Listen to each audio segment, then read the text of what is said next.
కాబోయే కళాకారులకి కళాభిమానులకి art chat నూతన సంవత్సర శుభాకాంక్షలు. ఈరోజు కొత్త సంవత్సరం సందర్భంగా కొంచెం వెరైటీగా ఉండడం కోసం అని చెప్పేసి నేను ఈ మధ్యనే చూసి వచ్చింది ఒక పుణ్యక్షేత్రం అయినటువంటి ఒక ప్రదేశాన్ని గురించి చెప్పాలనుకుంటున్నాను. అదేంటంటే అది ముక్కోటి దేవతలు స్వయంభూగా వెలిసిన దేవతల గుట్ట అనే ఒక ప్రదేశానికి మేము ఈ మధ్యనే వెళ్ళొచ్చాము. అయితే నేను ఇందులో టెంపుల్స్ గురించి ఎందుకు చెప్తున్నానంటే, ఇంతకుముందు కోటి లింగాలు విజయవాడ దగ్గర జగ్గయ్యపేట దగ్గర ఉన్న కోటి లింగాలు మేము వెళ్ళొచ్చాము. దాని గురించి కూడా నేను ఒక బ్లాగ్ తయారు చేశాను. ఎందుకు చెప్తున్నానంటే, ఈ ఆర్టిస్టులు అంటే పెయింటింగ్స్ డ్రాయింగ్స్ వేసే చిత్రకారుల దగ్గర నుంచి సంగీత కళాకారులు నృత్య కళాకారులు వీళ్ళందరికీ కూడా ప్రకృతి సౌందర్యం అంటే బాగా ఇంట్రెస్ట్ ఉంటుంది. కొండలు గుట్టలు దేవాలయాలు అక్కడ ఉండే శిల్పాలు ప్రకృతి సౌందర్యం ఇదంతా కూడా ఆర్ట్ కిందకే వస్తుంది.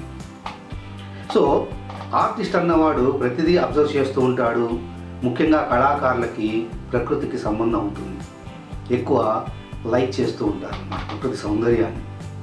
అందుకని నేను ఈ విషయాలు కూడా చెప్పదలుచుకున్నాను. మేము ఉండేది హైదరాబాదులో అల్మాస్గూడ అనే ఒక ప్రదేశంలో ఉంటున్నాం. మేము ఇక్కడికి వచ్చి మేము ఇంచుమించు 11-12 సంవత్సరాలు అవుతుంది. మాకు చాలా దగ్గరలో ఉంది ఈ దేవతల గుట్ట అనేది. అంటే మా ఇంటి నుంచి ఒక 9-10 కిలోమీటర్ల దూరంలో ఉంది. అయితే మాకు చాలా రోజుల తర్వాత ఒక 4-5 ఏళ్ల కిందట తెలిసింది ఇక్కడ అలాంటి ఒక మంచి ప్రదేశం ఉందని చెప్పేసి. కానీ వెళ్ళడానికి కుదరలేదు. పోయిన వారం అనుకోకుండా వెళ్ళాం.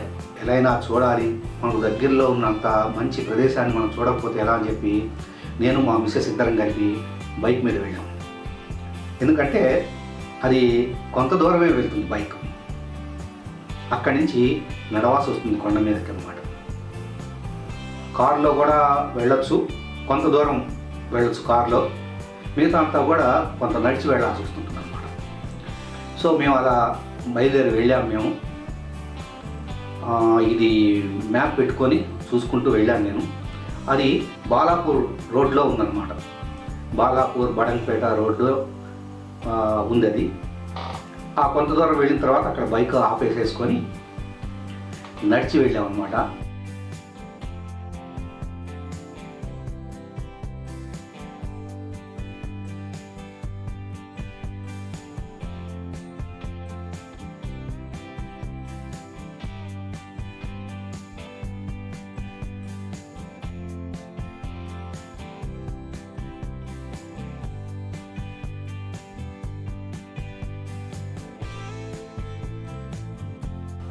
చాలా రాళ్ళు, బాగా అంటే రోడ్డు లేదు, ట్రెక్కింగ్ అన్నమాట. కొంచెం కష్టపడి ఎక్కాలి.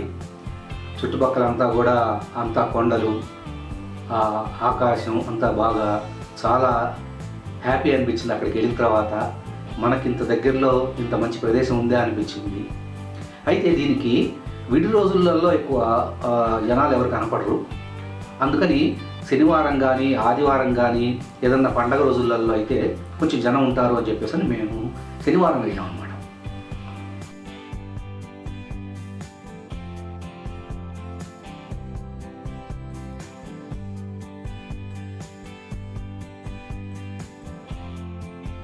అక్కడ చాలా బాగుంది. కొండ అలాగా ఎక్కాము, కొంచెం దూరం ఎక్కిన తర్వాత కొంచెం బాగుంది ప్లేసు. అక్కడి నుంచి నడుచుకుంటూ వెళ్ళాం. వెళ్ళిన తర్వాత ఆ ప్రదేశంలో ఇంకా అప్పటికి మాకు దగ్గరగా కనిపించింది ఈ టెంపుల్ అనమాట. ఒక దగ్గరికి వచ్చేసాం. చాలా తక్కువ డిస్టెన్సే అనమాట. ఇలా మలుపు తిరగగానే వెంటనే గుడి కనిపించింది.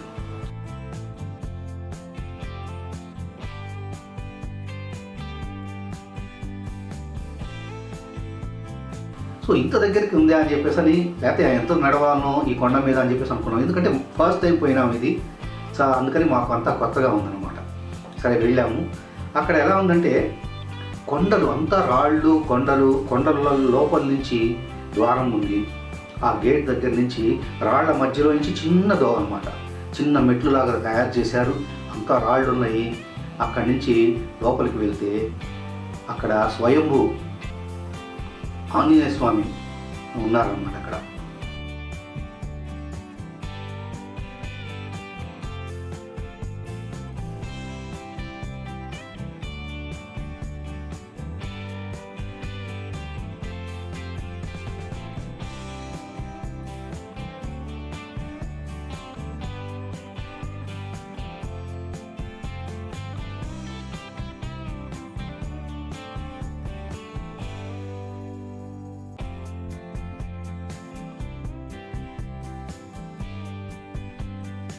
ఇది కొన్ని వేల సంవత్సరాల కిందట ఏర్పడ్డ గుట్ట ఇది. ఇక్కడ అన్ని రకాల దేవుళ్ళు ఉన్నారు. చాలా పవిత్రమైన స్థలం అని చెప్పారు.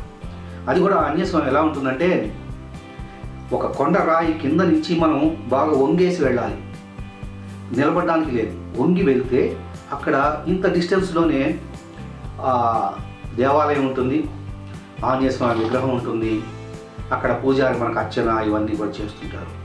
మళ్ళీ కూర్చొని అలాగే వంగి బయటికి రావాలన్నమాట. సో అలా ఉంది. చాలా మాకు ఆనందం అనిపించింది. సరే అక్కడ అర్చన ఏదో చేసుకుందాం, కొంచెం చేసుకొని సరే చిన్నగా ఆయనని, ఆ పూజారిని అక్కడ స్థల మహత్యం అన్నీ అడిగేసి సరే కొంచెం చిన్నగా అలాగే దిగుతూ వెనక్కి వచ్చాం.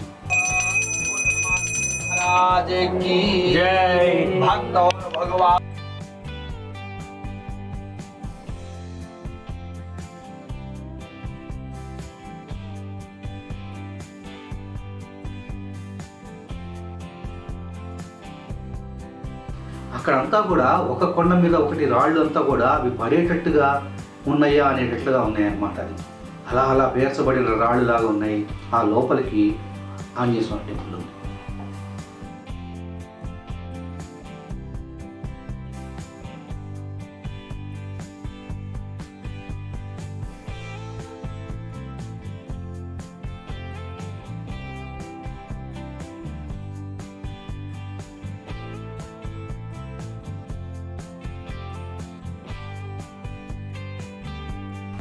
అలా బయటకు వచ్చిన తర్వాత ఇంకా పక్కనే వినాయకుడు, స్వయంభూ వినాయకుడు విగ్రహం ఉంది. అది కూడా కొండ రాళ్ళు. ఆ రాళ్ల లోపల నుంచి పోతే అక్కడ ఒక చిన్న రాళ్ల ఒక స్టేజ్ లాగా ఉంది. దాని మీద విఘ్నేశ్వరుడు విగ్రహం ఉంది.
సో అలాగే ఇంకా కొంచెం వెనక్కి పోయిన తర్వాత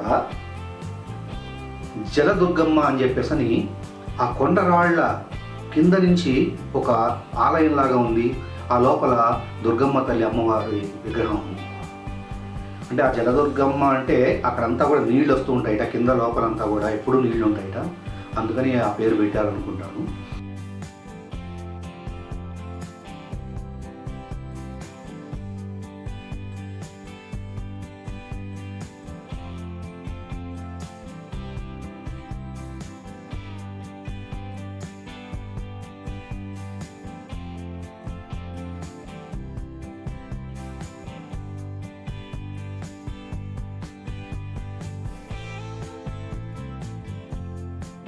అలా విఘ్నేశ్వరుడి విగ్రహం ఉంది, శివాలయం ఉంది, అలాగే వీరభద్రస్వామి టెంపుల్ ఉండేదిట అక్కడ, అది నేను చూడలేదు.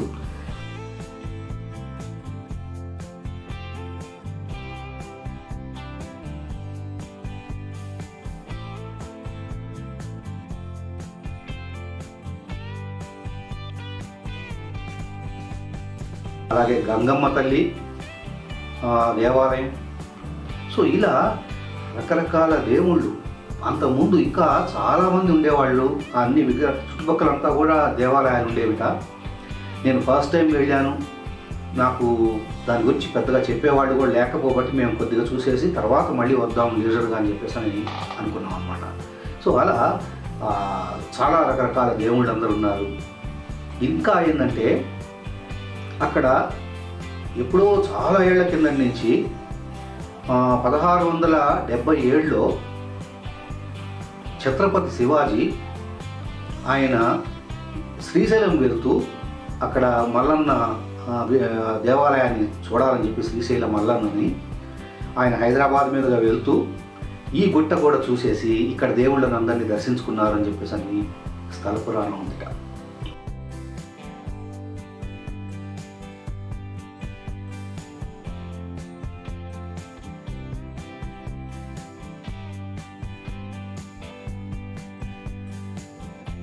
అలాగే రాత్రిపూట గజ్జల చప్పుళ్ళు వినిపిస్తాయిట, దేవతలు వాళ్ళు నడుస్తున్న శబ్దాలన్నీ కూడా వినిపిస్తాయిట. అలాగే ఒక నీళ్ల గుండాలు కూడా ఉన్నాయి అక్కడ. ఆ నీళ్ల గుండాలు ఎంత కరువు కాటకాలు వచ్చినా కూడా అక్కడ నీళ్లు ఎండిపోట.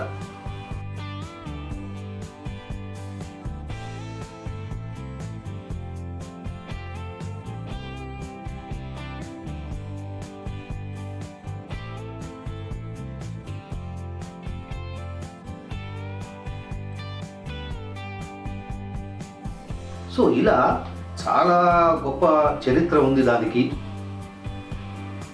అదంతా కూడా తిరగడానికి చాలా బాగుంటుంది. మేము అలాగే తిరిగి వచ్చాము. ఆ హనుమాన్ టెంపుల్కి పైన ఇంకా చాలా టెంపుల్స్ ఉన్నాయి, రాళ్ళు కొండలు, కొంచెం ట్రెక్కింగ్ లాగా ఎక్కాల్సి వస్తుంది. అక్కడి నుంచి సిటీని చూస్తే చిన్న చిన్న చిన్న ఇల్లులా కనిపిస్తున్నాయి దూరంగా, చాలా ఎత్తులో ఉందన్నమాట ఇది.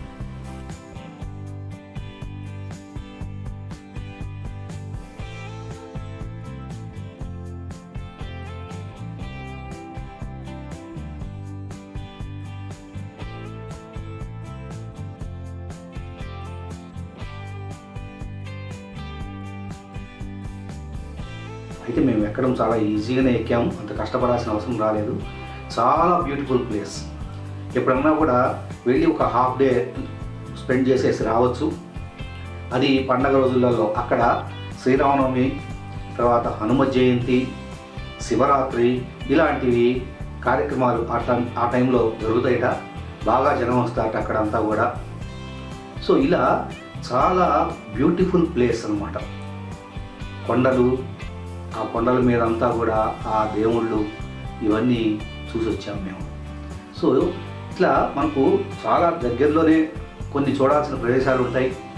అలాంటి వాటిలో ఇది ఒకటి. ఇది సరదాగా చిన్నపిల్లలు, ఒక కుర్రాళ్ళు అంతా కూడా కలిసి కనుక వెళ్తే ఆ కొండలు ఎక్కి అంతా కూడా చాలా ఎంజాయ్ చేయొచ్చు.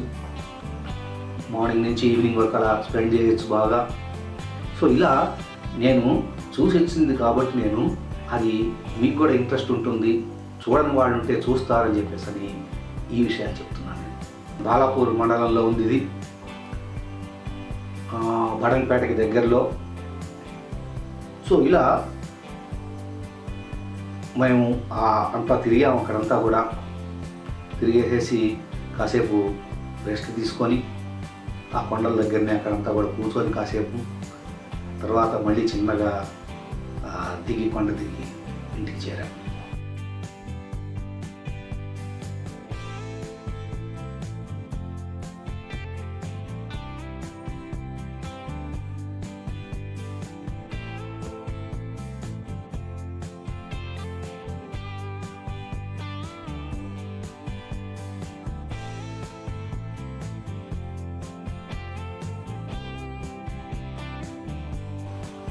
సో ఇలా ఏవైనా మనకు దగ్గరలో ఉన్నవి చూస్తూ ఉంటే అవి దేవాలయాలు కానీ ఇలా పార్కులు కానీ ఇలాంటి వాటికి చాలా మనసు ప్రశాంతం అవుతుంది, మనసు రిఫ్రెష్ అవుతుంది, చాలా ఆనందాన్ని ఇస్తుంది. అల్టిమేట్గా ఎవరైనా కూడా ఒక ధ్యానం చేస్తే ఎంత ఆనందాన్ని పొందుతారో అలా మనం ఇలా ఒక విహారయాత్ర చిన్నది కనుక ఏర్పాటు చేసుకుంటే మనకు వీలైన టైంలో చాలా మైండ్ రిలాక్స్ అవుతుంది. ఇంకా ఆ కొండల మీద పాతకాలంలో ఆ రోజులలో వేల సంవత్సరాల కిందట ఋషులు తపస్సు చేసేవాళ్ళట. అటువంటి పవిత్రమైన స్థలం దేవతల గుట్ట. ఇది తప్పకుండా అందరూ చూడాల్సింది. ఇంకా ఇంత ముందు కన్నా ఇప్పుడు కొద్దిగా డెవలప్ చేశారు. ఇలాంటి గుట్టలు ఇంకా డెవలప్ చేయాలి. ఎండోమెంట్ వాళ్ళు లేకపోతే ఈ టూరిజం డిపార్ట్మెంట్ వాళ్ళు కనుక ఇలాంటి చక్కని ప్రదేశాన్ని టేకప్ చేసేసి అక్కడంతా కూడా గార్డెన్స్ లాగా స్టాల్స్ ఇలాంటివి కనుక ఏమైనా ఏర్పాటు చేస్తే మంచి టూరిజం ప్లేస్గా ఉంటుందన్నమాట. ఎందుకంటే దీనికి చాలా చరిత్ర ఉంది. వేల సంవత్సరాల కిందట అక్కడ వెలసిన దేవాలయాలు అన్నీ కూడా. అందుకని ఇలాంటి విషయాలు మీకు ఇంకా కావాలంటే నా ఛానల్ లైక్ చేయండి, షేర్ చేయండి, సబ్స్క్రైబ్ చేయండి. ఇలాంటి విషయాలు ఆ ఆర్టిస్టులకు కావాల్సిన విషయాలు నేను చెప్పాలనుకుంటున్నాను. కొద్దిగా ఆట విడుపుగా ఆర్టులో నుంచి కొంచెం డైవర్ట్ అయ్యి నేను ఈ యాత్రా స్థలం గురించి చెప్పాను నేను. ఎందుకంటే అందరికీ ఇలాంటి క్రియేటివ్ టాలెంట్తో పాటు ఇలాంటి విహారయాత్రలు చేయాలన్న ఇంట్రెస్ట్ కూడా ఉంటుంది కాబట్టి నేను ఈ విషయాన్ని చెప్పాను. ఈ రోజుకి ఈ వారానికి ఈ విషయాలు చాలు. వచ్చే ఆదివారం మరికొన్ని విషయాలు మాట్లాడుకుందాం. అంతవరకు సెలవు. బాయ్.